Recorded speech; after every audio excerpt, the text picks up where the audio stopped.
World malaria report 2024। इसे world health organisation निकालता है। देखिए, पूरे वर्ल्ड में मलेरिया के केसेस बढ़ते ही जा रहे हैं। लगभग 94% केसेस अफ्रीका में ही उपस्थित हैं। इसलिए पूरे वर्ल्ड में कंसर्न की चीज़ है ये मलेरिया। लेकिन इंडिया के लिए अच्छी खबर ये है कि हमारे यहाँ मलेरिया के केसेस रेगुलरली कम हो रहे हैं। 2017 में जहाँ 64 लाख केसेस थे, वो 2023 में 20 लाख बचे।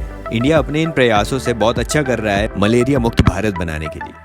मलेरिया एक इन्फेक्टियस डिजीज है जिसे मादा एनोफिलीज मच्छर द्वारा ट्रांसमिट किया जाता है। मलेरिया प्लाज्मोडियम प्रोटोजोआ के कारण होता है, मतलब पैरासाइट से होने वाला रोग है ये। 5 तरह की पैरासाइट की स्पीसीज मलेरिया फैलाती है ह्यूमन में, लेकिन उसमें प्लाज्मोडियम फाल्सीपैरम तथा प्लाज्मोडियम वाइवेक्स के द्वारा सबसे ज्यादा फैलता है ये। अब देखिए, किसी भी इंसान को मादा एनोफिलीज मच्छर ने काटा, उसके थ्रू ये पैरासाइट हमारे खून में पहुंच जाते हैं। वहाँ लिवर सेल्स में कंटिन्यूसली ये मल्टीप्लाई होते रहते हैं और कुछ समय बाद हमारे रेड ब्लड सेल्स में अटैक करते हैं। इसके सिम्टम्स में हेडेक होना, मसल एक, फटीग, थकावट होना, फीवर, ठंड लगना, फ्लू लाइक इलनेस आदि आता है। अब हमारे भारत ने मलेरिया के लिए national framework for malaria elimination 2016 से 2030 लाया था, जिसमें 2027 तक टारगेट रखा गया था मलेरिया को एलिमिनेट करने का।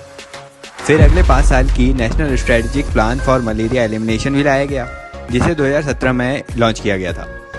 इनके अलावा Indian council of medical research ने मेरा इंडिया नाम का एक अलायंस बनाया है, जिसका फुल फॉर्म है malaria elimination research alliance India, जो वेरियस पार्टनर्स के साथ मिलकर मलेरिया कंट्रोल पर काम करता है। भारत के इन्हीं सभी इनिशिएटिव के कारण मलेरिया के रोगियों की संख्या 83% तक कम हो गई। 83% तक मोर्बिडिटी कम हो गई हमारे इंडिया में। साथ ही 92% तक मलेरिया से होने वाली मोर्टेलिटी, मृत्यु दर भी कम हुई। यह आंकड़ा सन 2000 के कंपैरिजन में 2020 के आंकड़े को बताता है। इसलिए WHO की रिपोर्ट कहती है कि पूरे वर्ल्ड में तो मलेरिया बढ़ रहा है, लेकिन इंडिया में इसके केसेस कम होते जा रहे हैं। इंडिया का प्रयास इतना अच्छा है।